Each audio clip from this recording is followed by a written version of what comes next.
Hello mes bien-aimés de Jésus-Christ. Aujourd'hui on se retrouve pour une nouvelle vidéo. Donc aujourd'hui on se retrouve pour une nouvelle vidéo les amis. Je suis trop excitée à l'idée de la faire aujourd'hui en fait.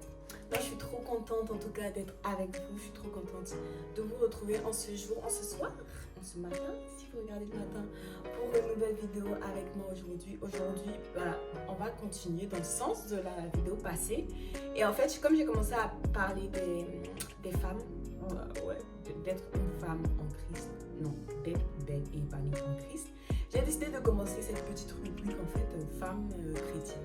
Donc aujourd'hui, on va parler des préjugés sur les femmes chrétiennes, les préjugés qui reviennent le plus sur les femmes chrétiennes. Et j'ai hâte de discuter avec vous parce que il est temps de mettre un peu de clarté, de lumière de tout ce son, de toute cette obscurité. Parce que vraiment, des fois, il y a des préjugés, c'est faux. C'est faux. Donc, let's go.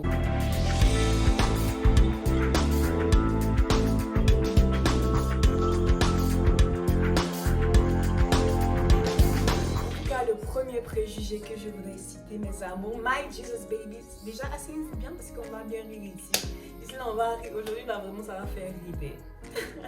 Donc, vraiment, la première chose que je voulais dire, le premier préjugé, c'est être parfait. Donc, le premier préjugé d'une femme chrétienne, c'est que la femme chrétienne, elle est parfaite. Et ça même, ça peut compter pour l'homme comme la femme qui est en Christ. C'est-à-dire, les gens ils ont trop l'impression que quand tu dis que t'es chrétien, c'est en mode « Ah non, mais moi je suis parfait. Ah non, moi je vis comme ça. C'est-à-dire, ma vie elle est parfaite. Je prie à telle heure. Je rate aucune heure de prière. Je lis ma Bible à telle heure. Et donc, voilà, moi je suis parfaite. Et il n'y a rien que tu as à m'apprendre. » Non. Être chrétien, c'est justement reconnaître ses faiblesses et reconnaître qu'on a besoin de Christ afin de pouvoir sortir de nos difficultés et d'en faire en fait des forces après. Et donc en fait, personne n'est parfait en Christ. Et beaucoup de gens pensent que quand on dit qu'on est chrétien, ça veut dire qu'on fait tout bien. Non, justement, il y a beaucoup de gens qui vont dire, tu dis que tu es chrétien, il y a des gens qui viennent et te disent, tu dis que tu es chrétien, mais regarde ce que tu fais et tout, regarde comment tu te comportes. Alors ça veut dire que tu n'es pas une vraie chrétienne. Mais sauf que tu as oublié un truc, c'est que ma chérie, mon chéri, c'est que je suis imparfaite. Je ne sais pas, je n'ai pas les valeurs de tous les calculs, je ne sais pas. Je ne connais pas toutes les réponses en fait. Je ne connais pas toutes les réponses. Donc, tu ne peux pas t'attendre à ce que ma vie soit une vie parfaite ou mon caractère soit un caractère parfait parce que je suis quoi? Je suis imparfaite. Donc c'est la réalité en fait. Il n'y a aucun chrétien qui fait semblant d'être parfait, d'avoir une vie, je ne sais pas, 100% parfaite, avoir ceci, être là, savoir tout faire à la perfection en fait, servir Dieu, en même temps avoir une relation avec Dieu, en même temps. En fait, ça n'existe pas. On a tous nos faiblesses, on a tous nos difficultés. Et c'est un vrai préjugé de croire que les femmes chrétiennes sont parfaites, surtout pour les femmes parce qu'il y a beaucoup de pression qui est faite sur les femmes parce qu'on se dit, tu es une femme de déjà il y a une pression, en plus tu es chrétienne, on se dit que ah non mais là ça veut dire que toi tu dois faire ça, tu dois faire ça. Non, alors que non, vous apprenez, on apprend toutes. Et donc ne vous laissez pas mettre la pression, les femmes d'amour en Christ. Ne vous laissez pas mettre la pression en fait. Vous faites ce que Dieu vous a envoyé à faire et vous donnez votre maximum. La perfection n'est pas humaine. Aucun être humain sur cette terre n'est parfait. Ceux qui prétendent le contraire se cassent la figure à la fin. Donc voilà. Donc mes amours, donc c'est ça en fait. La perfection n'existe pas pour la femme chrétienne. Donc tous ceux qui pensaient que c'était ça, mes chéris, c'est faux. Même si, je sais pas, votre cheminante vous avez fait croire que voilà, elle était la fille parfaite. Elle aura forcément des défauts, des difficultés. Ça, vous devez l'accepter. Ok? Ok. En deuxième, le deuxième point qui me fait très rire, ça rejoint un peu la vidéo passée. En fait, c'est le fait que il y a certaines personnes qui disent que les femmes chrétiennes ne doivent pas porter de pantalons parce que les pantalons sont des vêtements attribués à les garçons. Je ne peux pas rire. En fait, ça c'est vraiment juste n'importe quoi. Parce que c'est un verset qui a été pris hors contexte, c'est-à-dire Deutéronome 22:5, l'Éternel a dit: une femme ne portera point un habillement d'homme et un homme ne mettra point des vêtements de femme, car quiconque fait ces choses est en abomination à l'Éternel ton Dieu. Deutéronome 22:5. Donc en fait, en gros, Dieu a dit que ce qui est attribué aux femmes, il fallait pas que les hommes les mettent, et ce qui est attribué aux hommes, il fallait pas que les hommes les mettent. Donc ça fait que les gens utilisent souvent ce verset-là pour justifier le fait que ah non, mais il faut pas que tu portes un pantalon parce que de base il a été créé, les pantalons ont été créés et ils ont été maman, je fais une vidéo.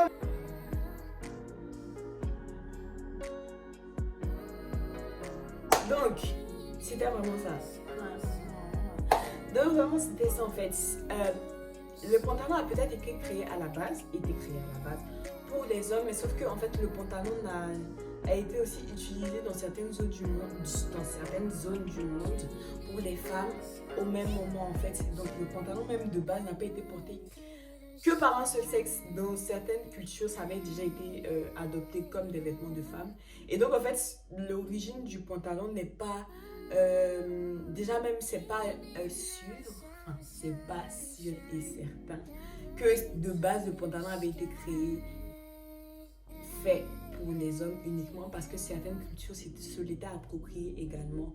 Donc en fait c'est un peu ambigu l'origine du pantalon, et voilà pourquoi en fait de base cet argument là ne tient pas, parce que justement il n'est pas prouvé. Désolée les gars, mais vraiment c'est pas prouvé. Et surtout aussi que il existe des vêtements unisexes, c'est-à-dire des vêtements qui correspondent aux hommes et aux femmes, parce que dans tous les cas aussi, nous sommes aussi des êtres en fait qui sont, comment je peux dire, qui sont similaires. Rappelez-vous que lorsque Dieu a créé Ève, il a dit: je créerai quelqu'un qui est semblable, qui t'est semblable en fait. Donc nous sommes aussi des semblables, donc forcément il y a certaines choses que nous portons également qui vont se ressembler, il y a certaines choses que nous utilisons qui vont se ressembler. Donc c'est pas un drame de porter des pantalons. Mais chérie, si on vous a déjà dit ça, ce n'est pas vrai. Ne vous enfermez pas, parce que Dieu ne veut pas non plus qu'on soit dans une case enfermée. Il veut que nous connaissions la vérité et pourquoi nous appliquons sa parole. C'est pourquoi lorsque vous n'avez pas encore eu la révélation par rapport à un verset, ou lorsque on vous a dit quelque chose un peu lointain là-bas, mais bon, comme les gens vous ont dit, vous ne savez pas, enfin vous dites que ça peut être vrai, tant que ce n'est pas vérifié par le Saint-Esprit, tant qu'il ne vous a pas donné la confirmation, ne vous inquiétez pas, c'est fou. Ok? Et la confirmation, c'est surtout lorsque c'est écrit dans la parole et lorsque Dieu aussi vous parle lui-même. Amen. Ensuite, un autre préjugé concernant la femme chrétienne, c'est que la femme chrétienne est une femme, toutes les femmes chrétiennes sont des femmes de prière extrême, genre elles arrivent toutes à prier en mode rebassé. Non, vraiment en mode genre c'est des guerrières de ouf.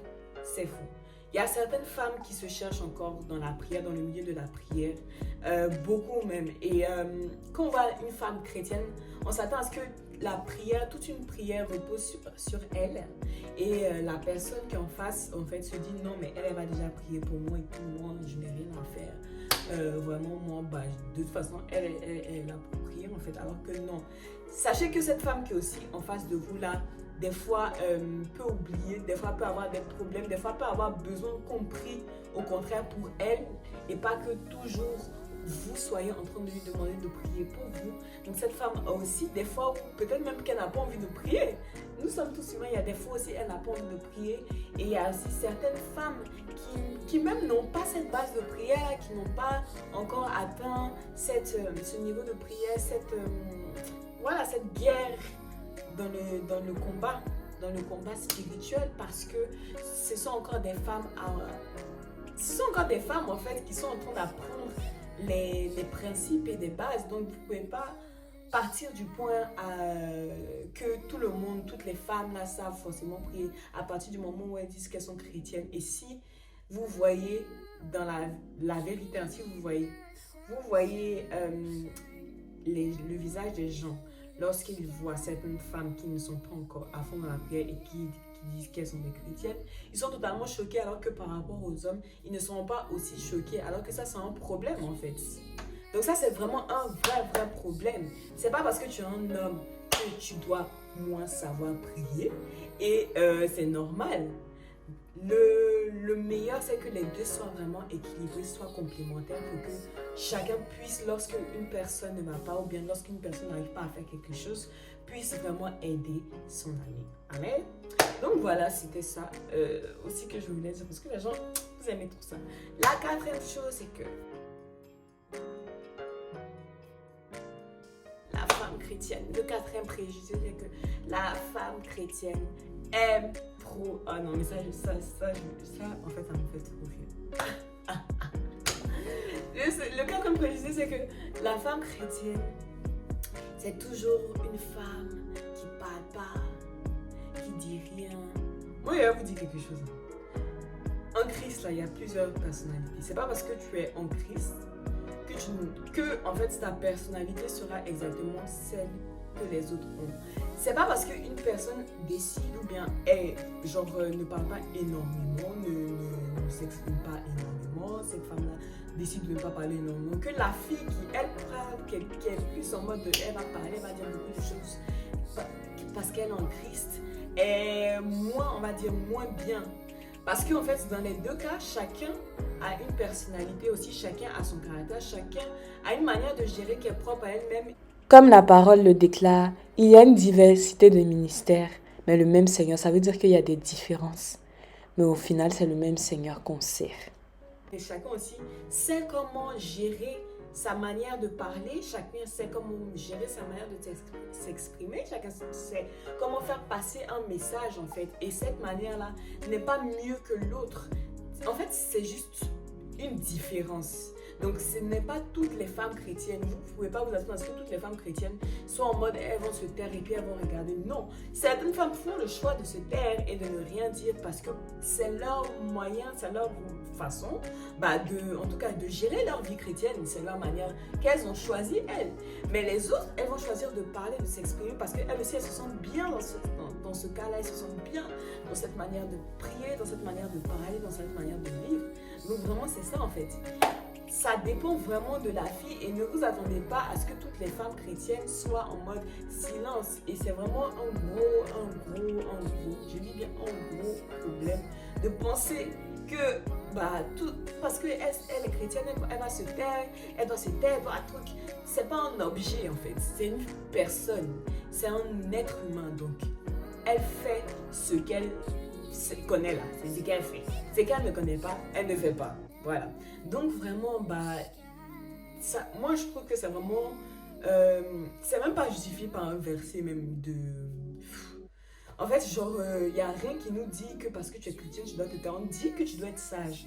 Mais c'est pas parce que tu parles énormément et c'est pas parce que tu exprimes certaines choses souvent que tu n'es pas sage. Au contraire, peut-être même que c'est en t'exprimant que tu vas mieux comprendre les choses. Peut-être que c'est en t'exprimant que tu vas mieux voir certains points qui étaient difficiles. Peut-être que c'est en t'exprimant que tu vas mieux comprendre la manière de voir des autres.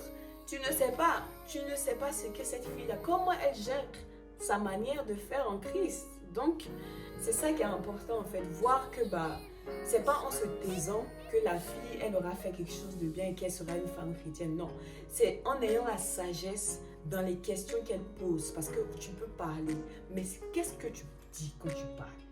Voilà, c'est en ayant la sagesse dans les questions qu'elle pose, dans la manière dont elle va parler, dans la manière dont elle va se comporter, dans la manière dont elle va en fait emmener les gens à comprendre son message. Amen. Donc voilà, c'était ça le quatrième préjugé en fait. Le cinquième préjugé, c'est quoi? Le cinquième préjugé. Le cinquième préjugé, mes amours. Donc le cinquième préjugé, moi en fait, je trouve que ce préjugé-là, je ne sais pas comment vous dire que c'est typiquement africain. C'est typiquement africain en fait. La vérité. Donc le cinquième préjugé, pour moi en fait, c'est en tant que femme chrétienne, tu n'as pas le droit à... En fait, je ne sais pas comment vous expliquer ça. C'est-à-dire, en tant que femme chrétienne, tu n'as pas le droit à t'amuser, d'une certaine manière, si tu t'amuses, par exemple, si tu écoutes des musiques, du rap, vraiment, bon, on va dire que toi, tu es un peu bizarre comme femme, hein? Vraiment, parce que les Africains, là, eux, pour eux, les musiques chrétiennes, là, c'est les musiques, alléluia, alléluia, c'est tout. C'est tout en fait, mais pour eux, tu ne peux pas t'amuser d'une certaine manière parce qu'eux, ils ne connaissent pas ça. Ils se disent que, ah non, mais tu n'es pas une vraie femme chrétienne. Parce que la véritable femme chrétienne, elle écoute seulement ce type de louange-là, elle s'amuse comme ça. Et puis c'est fini, elle reste à la maison, elle prie. Voilà, tu ne peux pas t'amuser d'une certaine manière. Pour eux, être une femme chrétienne signifie toujours rester à la maison. Tu dois tous les jours rester à la maison. Tu dois tous les jours préparer. Et puis après, maintenant, tu finis de préparer. Tu dois aller prier. Après, quand tu t'en vas prier, tu t'en vas maintenant écouter Alléluia, Alléluia. Ce n'est pas la réalité. Ça, c'est un vrai préjugé. Être une femme chrétienne ne veut pas dire ne pas savoir s'amuser. Attention. Ça veut dire s'amuser d'une manière qui glorifiera toujours Dieu. C'est-à-dire s'amuser, si c'est par exemple dans le domaine de sortir, ça va sortir en fait, être équilibré. Il faut savoir aussi sortir, savoir prendre l'air, savoir sortir parce que quand tu sors en fait, c'est ton esprit, c'est ton cerveau, et ça c'est prouvé, c'est ton cerveau déjà même qui respire, tu prends de l'air. En fait, tout ton cerveau, tout est en repos, tu penses à autre chose, tu prends l'air, tu penses vraiment à autre chose et c'est agréable et c'est positif pour la fille qui fait ça en fait, pour la femme qui fait ça, pardon. Contrairement à ce que moi je pense vraiment, à une personne qui reste tous les jours dans le même cocon. Pourquoi? Parce que cette personne-là, au bout d'un moment, elle en aura marre.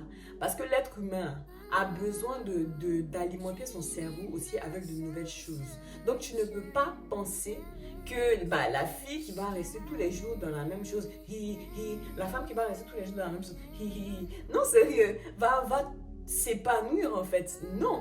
Elle va toujours chercher quelque chose de nouveau parce que déjà même notre cerveau n'est pas programmé pour rester même chose, il est programmé pour évoluer. Donc comment tu veux que la personne évolue? Si tu veux qu'elle reste dans le même coin, si tu veux qu'elle reste dans le même environnement, c'est pas possible. C'est pas possible. Même les animaux même ne restent pas dans le même environnement pour évoluer. Donc c'est pas les êtres humains qui vont rester dans le même environnement qui vont évoluer. Donc vous-même, vous voyez en fait. Donc c'est super important. La parole de Dieu dit tout ce que vous faites, faites-le pour la gloire de Dieu. Ça veut dire que si tu fais quelque chose, mais qui est pour la gloire de Dieu, c'est-à-dire quelle que soit ton action, là, tu n'as pas besoin d'être tout le temps en prière pour que ce soit pour la gloire de Dieu. À partir du moment où tu fais quelque chose qui est dans le nom du Seigneur, qui glorifie Dieu, tu n'as pas besoin de prier dans ta chambre comme ça pour que maintenant on dise ah non mais ça c'est confirmé, ça c'est vraiment pour Dieu. Non, à partir du moment où tu fais cette chose là déjà même pour Dieu, dans l'objectif de glorifier Dieu, c'est déjà pour la gloire de Dieu. Donc c'est pas juste prier dans ta chambre 2 heures ou bien 1 heure qui est pour la gloire de Dieu en fait. Non, si tu sors pour alimenter ton esprit et pour prendre de l'air, pour vraiment être renouvelé, être posé, être calme, bien, voilà, en tout cas changer un peu de mood, on va dire. C'est aussi pour la gloire de Dieu parce que tu t'auras fait du bien à toi-même. MDR, comment j'ai changé de tempo là. Parce que je veux que tu t'aimes. Donc voilà mes amours en fait. Donc ça c'était super important. La parole de Dieu dit que Dieu nous a créés et Dieu a tant aimé le monde. Il a aimé chacun de nous. Quiconque croit en lui ne périra point et il aura la vie éternelle. Donc vraiment, je vous laisse avec cette parole parce que pour moi, c'est à cette parole-là que nous devons nous accrocher au lieu des préjugés que les gens vont essayer de nous mettre dans notre tête en tant que femme chrétienne. Dieu vous a tant aimé. Donc, ne laissez pas des gens ou des critiques, des modes de pensée, des manières de voir définir qui vous êtes réellement. Mais laissez la parole de Dieu définir votre identité et qui Dieu vous a créé pour être. Je vous aime et je vous fais de gros bisous.